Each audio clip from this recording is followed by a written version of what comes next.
Good evening and welcome to Scotland at 7 here on Broadcasting Scotland. My name's Kenny McBride and I'm joined this evening by two excellent guests. Firstly, from the Save Loch Lomond campaign, Sam Paton. Sam, how are you doing this evening? I'm doing great, Kenny. How are you? I'm not bad at all. And on the other side of me, we have from Momentous Change and newly elected to the SNP's NEC, Roger Mullin. Roger, how are you doing? I'm good, if a little tired, but glad to be with you this evening. Well, it's good to have you here. And we start this evening, as we always do, with our coronavirus statistics update. So, as of 2 p.m. today, a total of 1,184,858 people in Scotland have been tested through NHS Scotland labs and UK government regional testing centres. Of these, 1,089,047 were confirmed negative, 95,811 were positive. There were 754 new confirmed cases of COVID-19 in Scotland today, although this number is lower because today's testing information has also been affected by a data processing problem. There were 34 new reported deaths of people who have tested positive today. This will, of course, be an underestimate of the total number of cases, as not everyone with the virus will show symptoms, and not everyone with symptoms will get themselves tested. We do urge you, of course, if you are showing symptoms of a new, dry, persistent cough, a temperature, or a change in your sense of taste or smell, that you do please book a test as soon as you can. Of the people who have tested positive, there were 1,021 people in hospital last night, 70 of whom were in intensive care.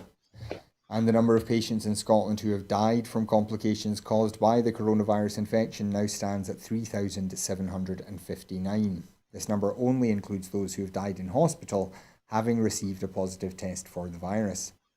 And the latest UK daily figures published today show that 59,051 patients who tested positive for COVID-19 have sadly died from their illness, an increase of 603 since yesterday. This number refers to deaths in all settings, not just those in hospitals. And we also have the latest from the Office for National Statistics on deaths in England and Wales in the week ending the 20th of November, which was week 47 of the year. In that week, there were 2,697 deaths registered where the novel coronavirus was mentioned on the death certificate. This is an increase of 231 from the previous week, and accounts for around 21% of all deaths in England and Wales for that week. Of these, 2,471 were in England and 223 in Wales. This is an increase of 9% in England and 17% in Wales. Once again, deaths in homes, hospitals and care homes were all above the 5-year average. And this data takes the total number of deaths directly linked to COVID-19 recorded in England and Wales since the start of the pandemic up to the 20th of November to 63,852. And before we go on with the rest of today's news, if you would like to join the conversation here, you can do so on Twitter by following us at Broadcast Scot and using the hashtag Scotland at 7. And as you can see, we'll be flashing some of those tweets up on the screen throughout the show. So please do get in touch. Now, our first story. First Minister Nicola Sturgeon has announced that there will be no changes to the current COVID-19 levels in each local authority area this week. However, speaking during her weekly update to the Scottish Parliament, she said next week's update is likely to be more substantial. After announcing another 34 people in Scotland have died with COVID-19, the First Minister explained that the fact the level of the virus is higher than we need it to be, leading to pressures on the health service, prompted the government to keep areas where they are. The First Minister gave a warning for Aberdeen and Aberdeenshire, explaining that cases have increased there by 68% and 42% respectively. She said the data in Level 2 areas will be considered by the Chief Medical Officer and National Incident Management Team before any decisions are made. A decision will be announced this time next week, or sooner if circumstances demand. The other area the First Minister addressed in more detail was Dumfries and Galloway, which is also currently at Level 2. Sturgeon said the data might suggest a move to Level 1 soon. However, she added, the concern at the moment, in addition to general winter factors, is that it is bordered by areas with significant higher levels of infection. That is why the strong public health advice, which the Cabinet has accepted, is for it to remain in Level 2 for now. So, Sam, I'll come to you first. These are always difficult decisions, as we know. There's a lot of things that the First Minister and the Cabinet have to take into account. Do you think that, do you feel confident that these levels are the right thing now? Yes, because it's better the tiers where there's regional kind of lockdowns rather than a national lockdown. But when you live in a council area like the size of Western Bartonshire, which is absolutely a considerable size, it's quite difficult when you're in tier four, which is what we are at the moment. And the reason we're in tier four is obviously we've got Loch Lomond right next to us, and we've got the A82, it goes right through. And saying that, even though we're tier four, the A82 is horrendously busy. You would never know. All the businesses are open apart from small businesses, which is quite strange, and it's heartbreaking for the small businesses. It seems to be the kind of larger businesses have found some sort of way around about Mm. closing, which is quite concerning. And even today was the first day I was actually at my local retail park down in Dumbarton, and I was shocked at how busy it was. And even going into the shops, there's no control, there's nothing, it's just a free for all. There is, whereas at the beginning of COVID, the shops were quite good at restricting how many people went into a shop and so forth.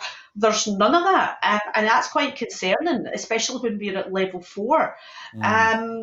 So, in a lot of ways, yes, I can see the benefits of it, and but when you're seeing these large businesses finding ways round about the restrictions and being able to open, and all the smaller businesses are having to close, it's heartbreaking for small business owners. It really is Mm. heartbreaking.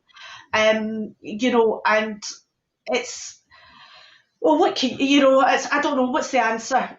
Is there going to be an easy answer and an easy solution to this? I really don't know. I think I'm glad it's not me making the decisions, put it Mm. that way, because I think it's a no-win situation no matter what they decide to do. Mm.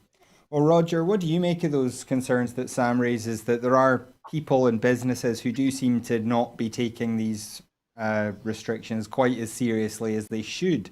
Do you think there is a case for kind of a stronger messaging or a different approach to enforcement, perhaps? I think Sam's comment that really struck with my own experience was actually the one about traffic Mm. and the amount in the roads. Now, I'm living in Fife, which is a level 3 area at the moment. But I would have to say it's very difficult to see that there's much difference in the type of traffic, and that's from early in the morning right through the day to what it was in the summer time. Mm. I've not been out and about doing much shopping, so I'm not really in a strong position to comment there. I do think, however, that whatever the government does, in one sense, it's going to be wrong. You can't get these decisions right if you're measuring the decision by the outcome is perfectly good. There is nothing that can be done, in my view, that is going to lead to absolutely perfect outcomes. Mm. So, in that sense, the government is always going to be open for criticism. The best hope I'm sure that they're relying on, and we're all relying on, is an effective vaccine or vaccines becoming available in short order so that we can begin to have mass vaccination. Mm. Other than that, we've got to try as best we can and stick to the rules. Yeah. Well, we do, of course, urge you, if you are in one of these higher level areas, you do please pay attention to the restrictions. But we move on now, and the Scottish and Welsh governments have today written to the Home Office, repeating their urgent call for a meeting to discuss the UK's new immigration system. The joint letter from Migration Minister Ben Macpherson and Welsh Minister for European Transition Jeremy Miles points out that despite multiple requests, no meeting has been offered since July 2019. The new rules will take effect when free movement to and from the EU ends on the 31st of December. The letter states, with 1 month left to the end of the transition period, we are increasingly concerned that the devolved governments have not been given an opportunity to meaningfully engage on the impact of the planned changes and the end of freedom of movement. This is particularly worrying as migration is a cross-cutting policy area affecting many aspects of devolved competency, including housing, healthcare, and the delivery of vital public services. So, Roger, no meetings with the devolved governments over to discuss immigration since July of 2019. What's happened to the machinery of intergovernmental communication in Britain? Well, despite the rhetoric, it's not really happening in an effective way, would be my view of it. And indeed, this is an issue that I remember having discussed. Indeed, I raised a few questions about it myself when I was an MP. And I stopped being an MP in 2017. And so here we are, 3 or more years later, and still there is no agreement on how to deal with this situation of immigration.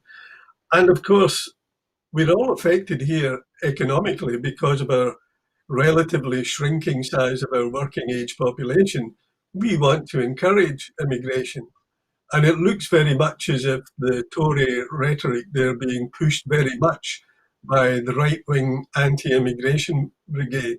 And that's quite possibly the main reason they don't want to discuss with Scotland and Wales, because Scotland and Wales' position, Scotland and Wales' interests is very different from the interests of the likes of a Nigel Farage.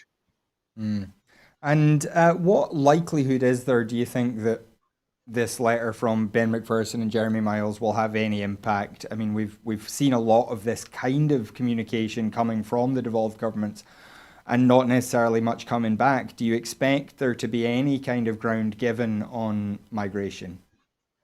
I find it very difficult to imagine that the letters in themselves are going to force the hand and create any significant movement in the part of the UK government. It's only a matter of weeks now till the end of the years when we leave the transition period. We know that there are real problems they've got where there are going to be ports of entry. So I think, of course, the Scottish Government and Welsh governments had to write and had to lay out their case, had to make it clear where their interests lie. But I'm not optimistic about the UK government responding effectively. Mm. Well, we move on now and we come back to the Scottish Government. And the Scottish Government has provided people who need it with over £540 million in payments since launch in September 2018 up to the 31st of March 2020, according to the Social Security Scotland annual report published today. From the 1st of September 2018 to the end of March 2020, benefits were delivered that support low-income families during key stages in a child's life, people struggling to pay for funerals, and unpaid carers. The support paid over the course of the financial year reporting period, the 1st of April 2019 to the end of March 2020, totaled £346.7 million. A further 3 benefits have been introduced since March of 2020. The Job Start Payment, the Child Winter Heating Assistance, and the Scottish Child Payment, which is estimated could pay an extra £142 million to people in Scotland every year. So, Sam, this has been a long process. This all started with the Smith Commission immediately after the independence referendum, the devolution of some social security powers. It has been a long and difficult process, kind of getting some of this out of the DWP and into new systems in Scotland. What do you make of what Social Security Scotland has been able to do so far? Well, they've certainly made a difference to a lot of people's lives and people who are needing it. And at the end of the day, that's a good thing. And one of the things I'm going to say here, which may seem so obvious, I mean, if this is what we can do with a devolved government, what can we do with an independent government? It's all about looking after those who need it, the most vulnerable in our society. And that's where a country should be judged, not on their GDP. So I'm quite delighted. I know some people have benefited from these benefits, and the ones that are going to be coming into play very soon regarding the child winter payment and the child payment. And people are delighted. They're absolutely delighted. I don't know what else to say, Kenny. I can't say anything else. It's just that people are genuinely delighted, and especially at the moment with COVID, every extra penny in people's pockets is helping right now. Now, I mean, we've all heard numerous horror stories about the DWP and the way that they have treated various people for years now. What do you make about the different kind of ethos of the Social Security Scotland setup, where this idea that compassion has to be kind of right at the heart of how things are done? What do you make of the different kind of attitude that's coming out of the Scottish Government regarding Social Security versus what you see from Yeah, Westminster? it is, as you say, compassion, humanity, and that's basically what it should be.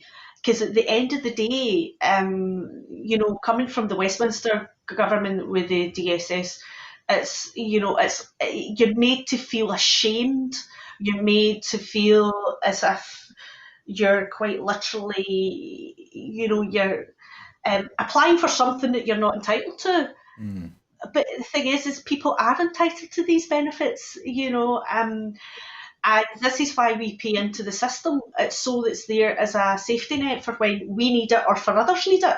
mhm. And this is the thing about, the kind of our version of it, where there is a bit more compassion, there is more humanity behind it, and that's what it should be. At the end of the day, it's about helping people who need it, and it's about helping the most vulnerable in our society. And and nobody should be made to feel ashamed for getting, or for needing an extra couple of pounds to get Yeah, them by. That's what we should be doing. yeah, absolutely. Well, we move back to Westminster now, and Prime Minister Boris Johnson faces a potentially significant Commons revolt over his new system of coronavirus tiers after lockdown ends, with several Tory MPs pledging to vote against measures that they have said are not justified and lack public support. In an effort to head off the rebellion, all Conservative MPs were summoned to a virtual meeting with Johnson and the Chief Whip Mark Spencer prior to this evening's vote. Some Tory backbenchers who have previously supported COVID measures said they were opposed to the system of regional tiers across England. However, some who had threatened rebellion do look set to fall in line, limiting the scale of the revolt. With Labour set to abstain, the government is highly unlikely to lose the vote. However, it would be embarrassing for Johnson to need to rely on Labour's abstention for the new rules to pass. Opening the 7-hour debate today, Johnson said the country just needed to hold our nerve for a few more months before the likely mass deployment of vaccines. The Prime Minister said he accepted that many people felt they had been unfairly put under higher than necessary rules, often tighter than those in place before the 4-week lockdown. He offered no new concessions except a £1,000 one-off payment to pubs forced to close because they do not serve food, which is a requirement to sell drink-in alcohol under Tier 2 rules. So, Roger, I suppose the idea that the Tories are revolting won't be a shocker to you, but what do you make of the effect that this will have, first of all, on Boris Johnson as a leader, and secondly, on the way that the rules are accepted by the public? Yeah, I think what will be in Boris Johnson's mind is the long-term effects if rebellions start to build up. I mean, I don't think there's the remotest chance that he will be defeated in the Commons over this issue, particularly with Labour abstaining. But I think what he'll be concerned about is the erosion of his authority amongst his own troops. So that is why he'll be putting the whips on as strongly as they can to regain that. In the more general point, I have some real concerns of what's going to happen, particularly post-Christmas. I'm not really convinced that what their plans are for the post-national lockdown are going to be sufficiently enforceable and understood, and people are going to be sufficiently committed to being disciplined over the coming holiday period. And that holds out the prospect of a third wave after the new year, which Mm. would be tragic for everybody. And you bring up the kind of the difficulty of getting people to accept these, getting and enforcing it. What do you make of the effect, as I said, of this rebellion in terms of people who are perhaps inclined to rebel against the rules anyway? We've seen obviously the First Minister out here every day talking about why the decisions are being made, how decisions are being made, and that seems to have preserved some trust, whereas Boris Johnson has not managed that in the same way. How difficult do you think that is going to be if we are looking at still some period of time until vaccines are rolled out? Well, any behavioural scientist will tell you it's a really significant problem if there are mixed messages. And if the mixed messages are coming from the party of government, where people are arguing that they should not face these restrictions and the like, that gives a passport, if you like, people to travel and to behave more freely than they otherwise would. So I think it's a particular problem that these critical messages are coming out, not just from Parliament, but they're coming out from the party of government in Parliament. It will just make it more difficult to get the commitment of communities and individuals to give themselves the commitment to proper discipline. Mm. Sam, in Scotland again, we've seen the Scottish government try quite hard to get consensus in the Parliament around changes to the restrictions. We're not seeing that down south. We've seen Labour abstain basically to let this psychodrama in the Tory party play out. Do you think things might be different if the Labour Party were to say, well, actually, we support these restrictions and it's just these fringe idiots in the Tories that aren't trying to do the right thing? You couldn't have put it better. I couldn't have put it better myself there, Kenny. Basically, yeah, I think if Labour were to support the Tories, then maybe things would be different. But however, we've got to remember how the Tories have behaved since the beginning of all this, especially Boris Johnson. They've pretty much from day one treated it as a joke and as if it's not really happening and it's a bad flu and it'll be fine and herd immunity and and the thing is when you take that stance and you've got a part-time prime minister who's not really kind of shown face quite a lot. It's hard for anybody to take anything serious, and it's a bad day when his own members of his party, I was going to say parliament there, but his party basically are revolting against him. But it doesn't surprise me. The Tory UK government are an absolute disaster. They have been from the moment they were voted in December. Their own rhetoric was to get Brexit done. It was nothing. They had no interest in dealing with COVID. They weren't prepared for dealing with COVID, even when they were warned about COVID. They refused to take any action. They lied about taking action.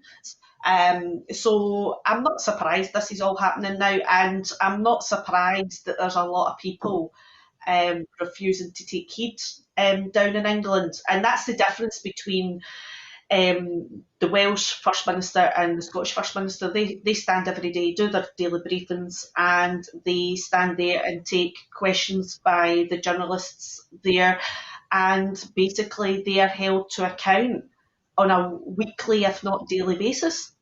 Whereas Boris Johnson he's a part-time prime minister. He just disappears, especially if he thinks things are getting a bit tough and he's going to be held responsible for something. He kind of suddenly goes and disappears. So I'm not surprised by what's happening, to be honest. Well, Sam, you mentioned Brexit there, and we do come on to Brexit now. Scottish businesses have warned that the UK government have warned the UK government that they face a catastrophic situation when Scotland is forced out of the EU transition period in less than a month, with the managing director of Lochfine Langoustines stating that it's going to be a mess. Jamie McMillan, whose business processes and exports scallops, lobster, and crab, told the BBC that businesses had not heard any answers from Boris after food and drink industry leaders called for a 6-month grace period from the end of the transition period. He added that if we can't export to the EU, we're out the game, and described how he feels empty about the current Brexit situation, as we still don't know how the customs border is going to look. It's just going to be catastrophic. According to new research, almost 3/4 of Scotland's food and drink businesses feel unprepared for Brexit and the resulting disruption. Now, Roger, I'll come to you first on this. This is an aspect of the debate that we haven't heard a lot about in a lot of the discussions. We've heard about fishermen, particularly the North Sea fishermen, and the fights over the common fisheries policy.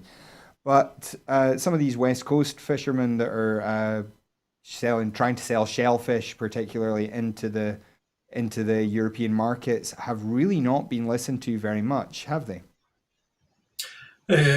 No, they haven't been listened to, and this is just the most appalling political management of a situation. Back in the latter half of 2017, my company, we undertook research into Brexit and Scottish business, and we talked to hundreds of business leaders. That was 3 years ago, over 3 years ago, and produced a report. And at that time, we indicated the kind of questions that needed to be answered and the concerns of Scottish business. They are exactly the same questions, they are exactly the same concerns that the businesses are facing 3 years later, and with only a few weeks to go. So this is indeed the catastrophe that is likely to face many of our businesses is worse than was being anticipated by anybody back in 2017. Even worse than I was anticipating. Most people thought that to some extent there would have been a negotiated arrangement by now, that people would have had months to properly prepare, and that there would have been proper arrangements made, ports of entry and the like, even if the rules were going to be difficult. What we face now is real chaos, and it's difficult to see that anything can be done in the very short time left that is going to give any comfort to the types of businesses you're talking about, who are so reliant on exporting into the European Union. So a real tragedy awaits.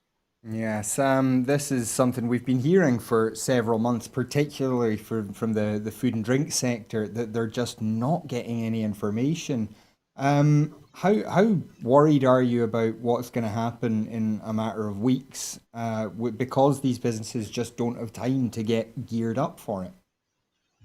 It's just going to be a mess is an understatement. It's going to be absolutely chaos. You're already noticing. I don't know about other areas, but certainly here, we're already noticing, if you go to the supermarket and things like that, some brands no longer on the shelves, or the prices are going up, and that started happening even before COVID.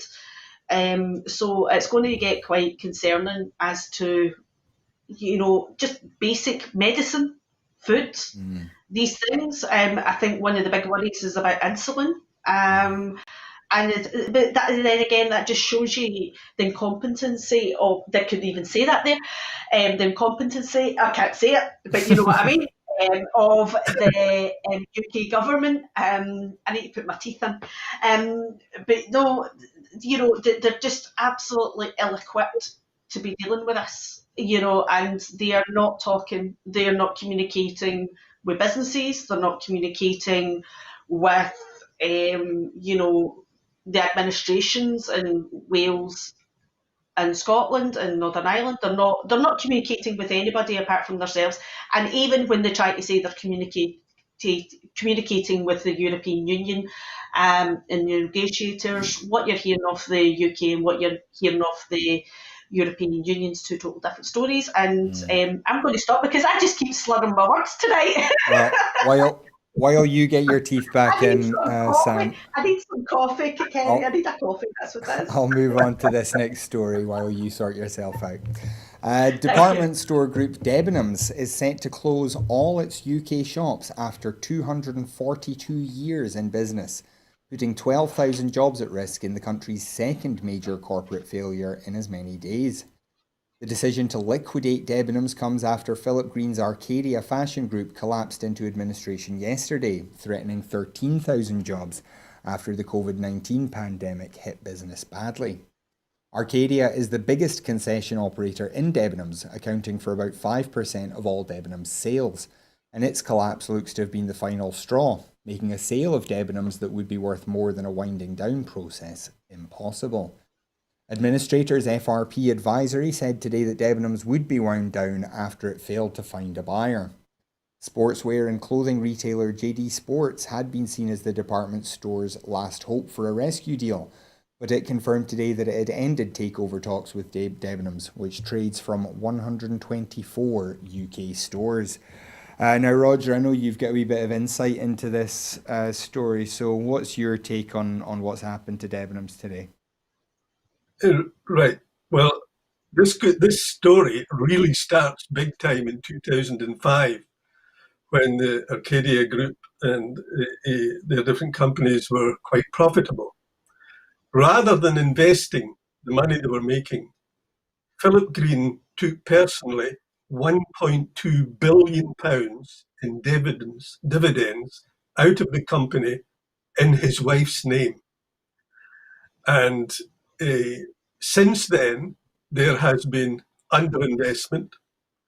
Since then, he has engorged himself in his riches while leaving people who have been losing their jobs. I mean, this goes back to, as you might recall, the BHS collapse in around, when was it, 2016 or before. And of course, what happened back then with the BHS collapse, I'm very worried is going to happen with the Debenham one, and it's this. Pension funds. They have not been properly maintained, as far as I can gather.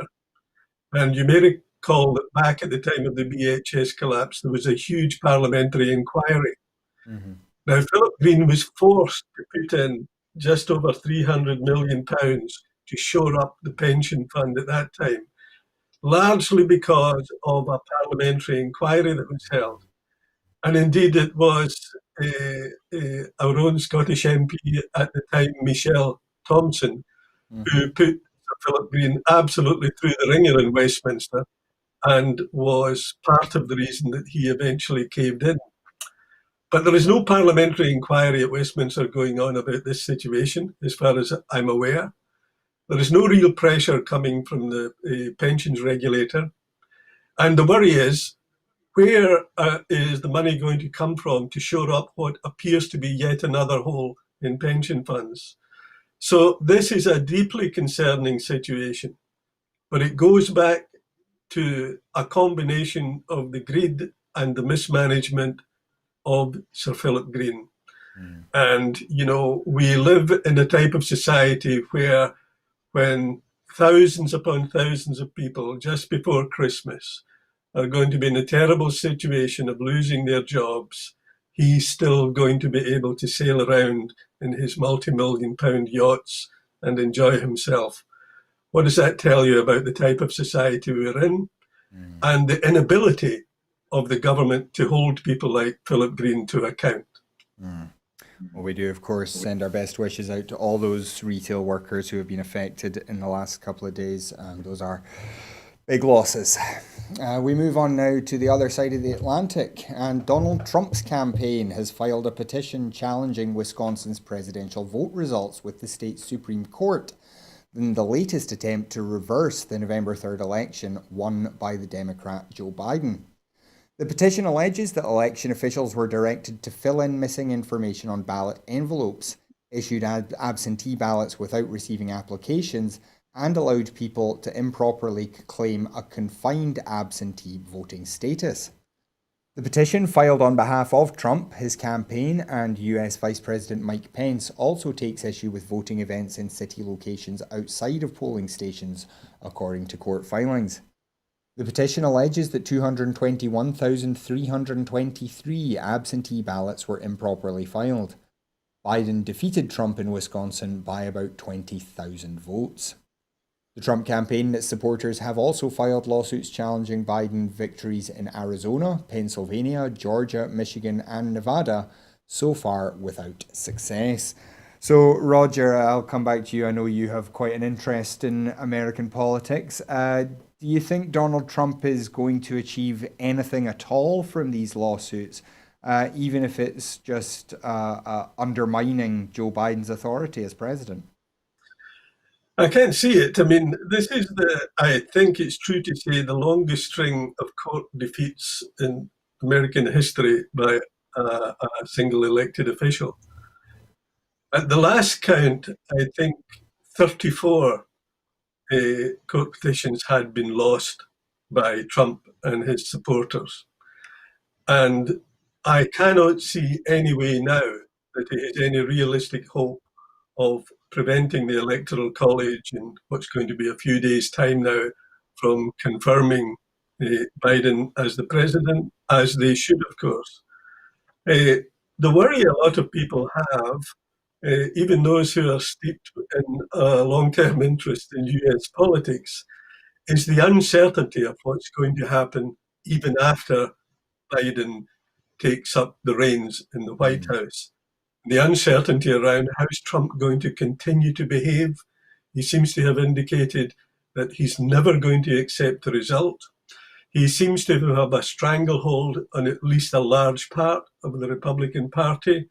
There's even talk of him wanting to run again. So the problem here is going to be one of, it's not necessarily going to be a clean break after all, once a new president takes over. And that, I think, is what is concerning a lot of people. So I don't think there's much expectation he's going to have any success in these court efforts of his.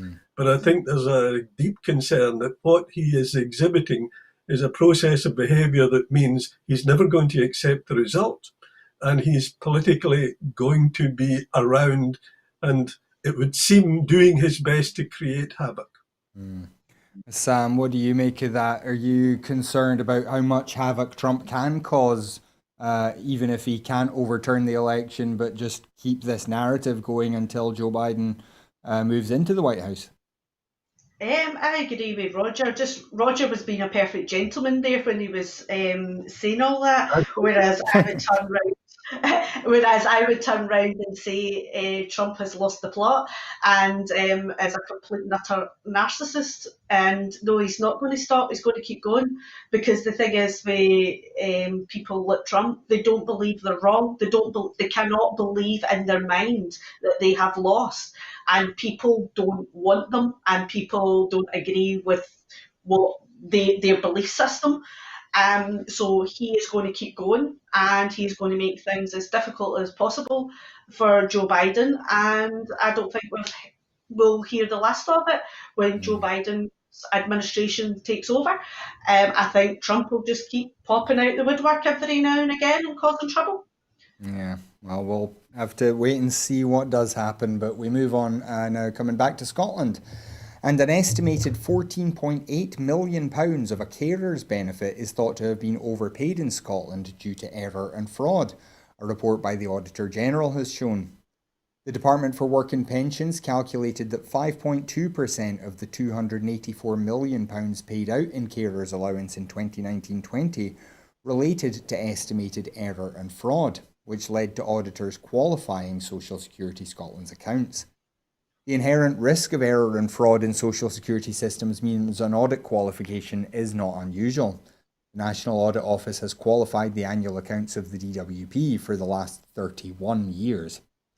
Social Security Scotland has improved error and fraud prevention and detection in the last year, but it remains reliant on the DWP for the delivery of much of the £3.5 billion it spends on benefits and for the associated estimates of error and fraud. The That increases the audit risks to Social Security Scotland's finances at a time when COVID-19's economic impact brings added uncertainty. So Sam, I'll come back to you on this. We know that there is always going to be a certain amount of error in these calculations. We know that for some benefits, like universal credit, it's almost 10%, whereas this is about 5%, which is about the average for all benefits. Do you think there is something where we just need to accept that there is always going to be a bit of error in these things, and people are sometimes going to be overpaid?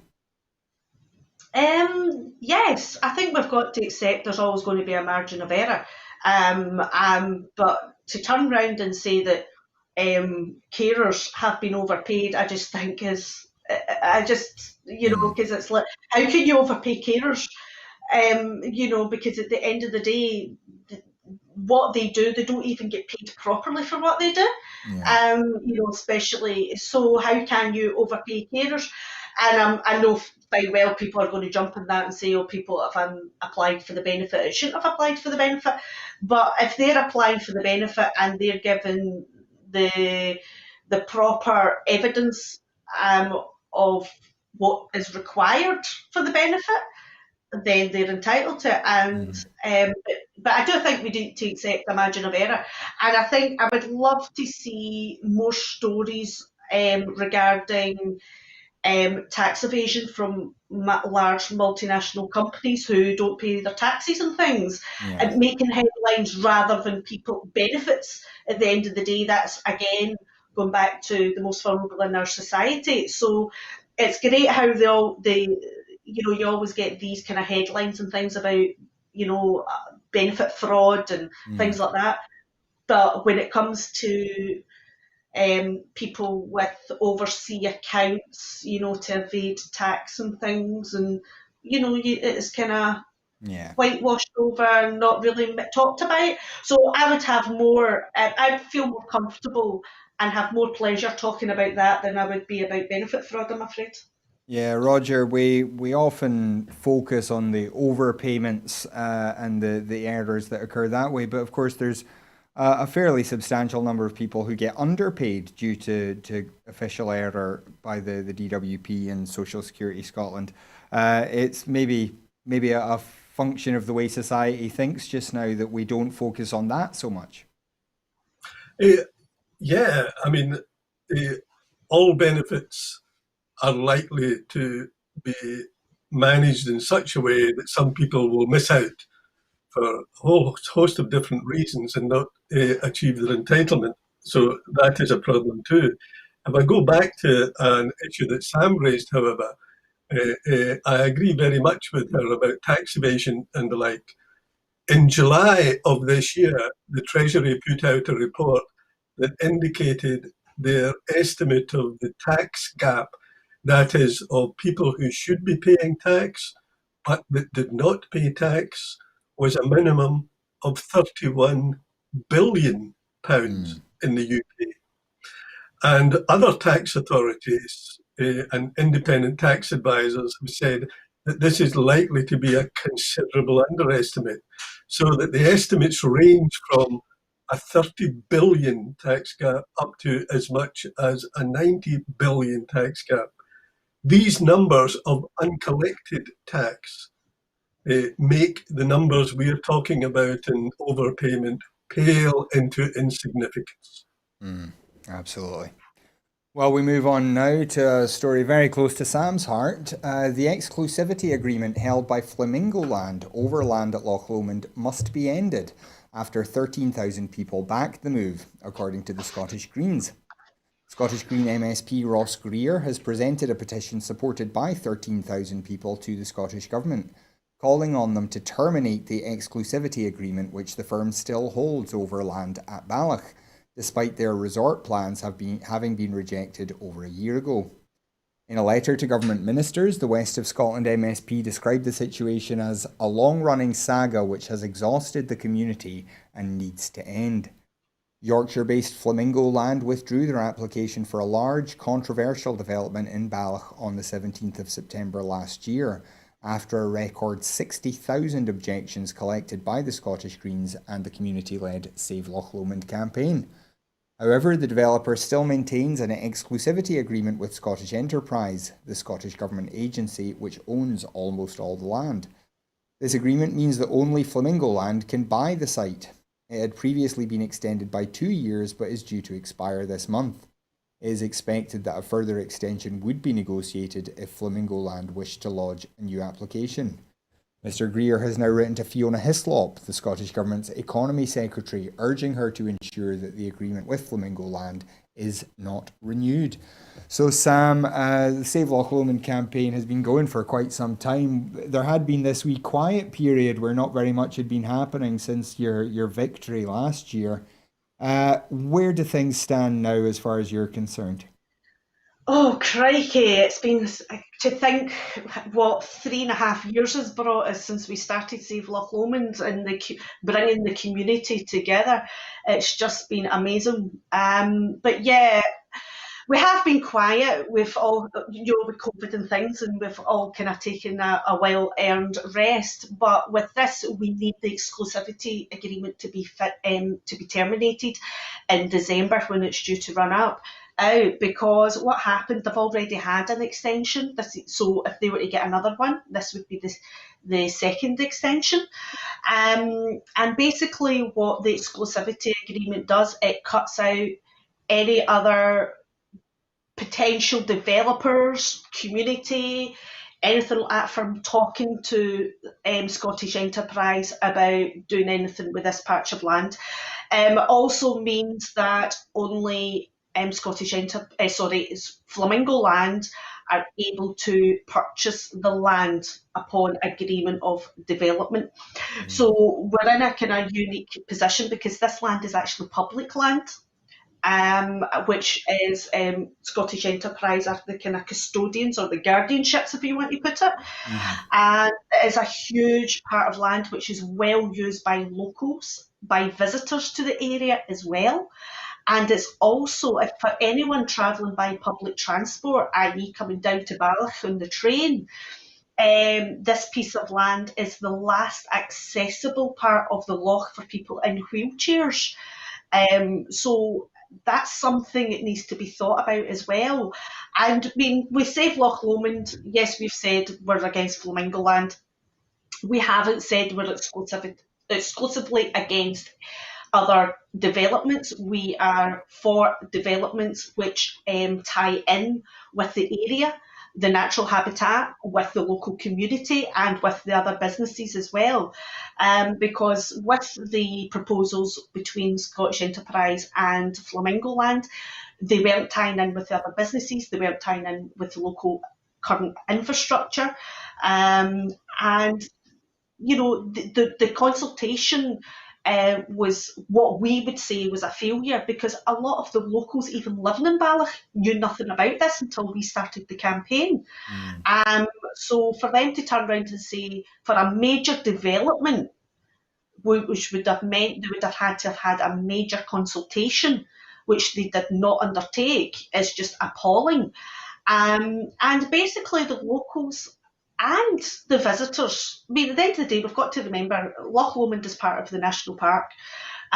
So it's not just a decision for the locals and the local community, it's a decision for everybody who enjoys Loch Lomond and the people who live on Loch Lomond. Because what a lot of people forget is there is a lot of islands on Loch Lomond and there's a lot of people that inhabit the islands. And one of the major slipways is where Flamingo Land is proposing their development. So there's concerns about that which have never been addressed. So really we need this exclusivity agreement to be basically not to be renewed.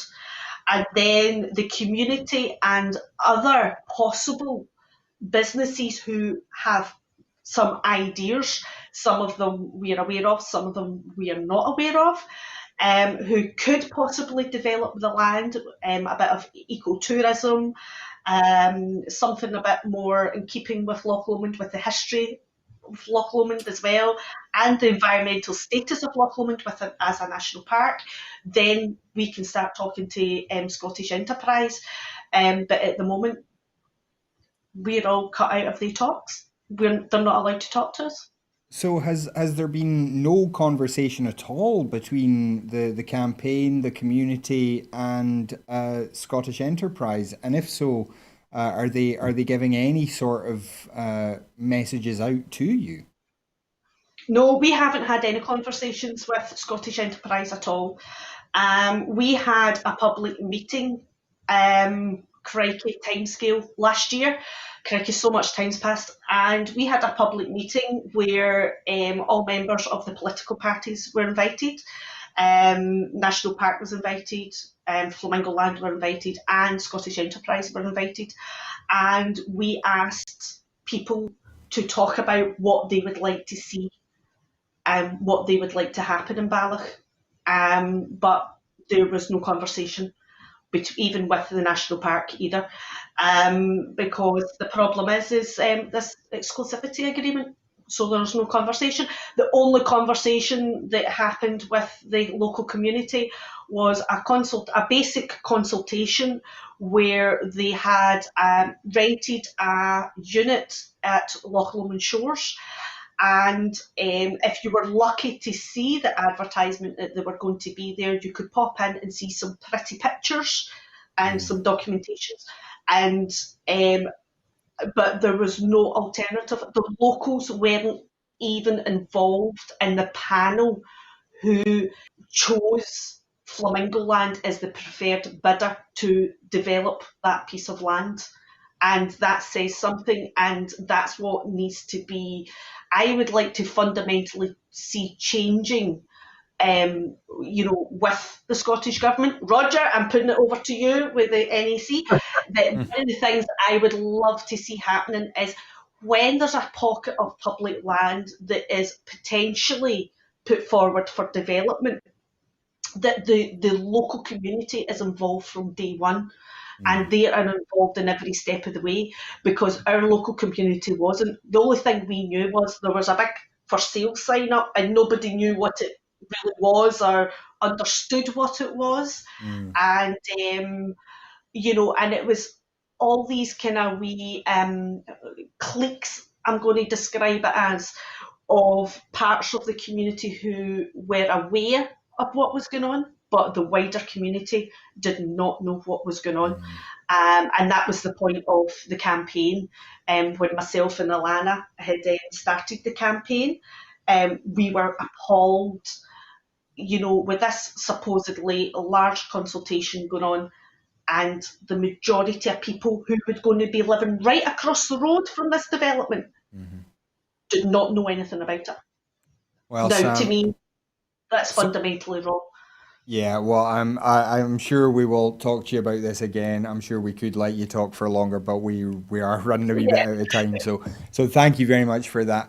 But we come to our last story now, and plans for eliminating HIV transmission in Scotland within the next decade have been commissioned by Public Health Minister Joe Fitzpatrick. The HIV transmission elimination proposal, announced today to mark World AIDS Day, will be developed alongside other measures to prevent transmission, including free condom provision, widening access to medication that prevents HIV infection, increasing testing capacity, and measures to prevent people sharing needles. The Scottish Government has also provided £377,000 to develop a national online service for sexually transmitted infections and bloodborne viruses, which will allow people to request a test online and home self-sampling, while providing clinicians with comprehensive real-time data on HIV care and outcomes. So this is certainly an ambitious goal, Roger. Does it sound like one that is achievable, and do you think the Scottish Government is on the right track? Yeah, the first thing I would say, I think the Minister has to be congratulated, and his team have to be congratulated that in the midst of a pandemic, they have been working behind the scenes so that they can announce this major initiative. So I would think deserves tremendous credit for that. I think it is something which is going to be welcomed in all parts of society. I think it is something that is doable, and I think it's doable for two reasons. It's doable because of resource availability, that there is going to be made available for it. But secondly, and very important, it's going to be doable because of the commitment of people like Joe Fitzpatrick and others to make sure that this actually happens. So I think it is a good news story, and one where people require to be congratulated for taking the bull by the horns and making sure that we can show some real ambition to solve a problem. Yeah, absolutely. Well, I would love to, as I say, talk more about all of these stories, but we are pretty much out of time now. So I'd like to thank Sam Paton and Roger Mullin very much for joining us this evening. Always two guests that we're delighted to have. And we'd like to thank you at home for joining us as well. The whole point of making these shows is for you to watch them. So thank you very much for being with us. As our regular viewers will know, we are running our crowdfunder at the moment. So we're trying to raise money in order to employ staff here. We figure that if we have some full-time staff here, an editor, some journalists, we can increase the professionalism and the quality of the shows that we produce for you. So we have put together a wee video about the crowdfunder, and here it is now.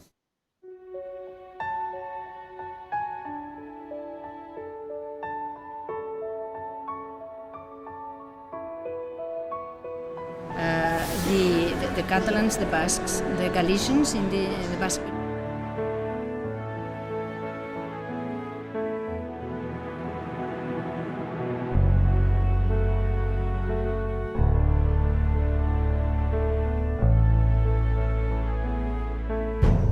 An independent future for Scotland.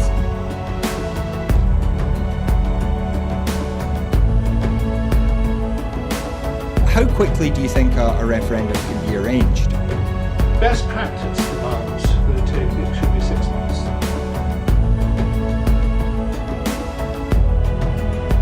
Just looking at the overall share numbers for Scotland at the moment, the SNP 46.4%.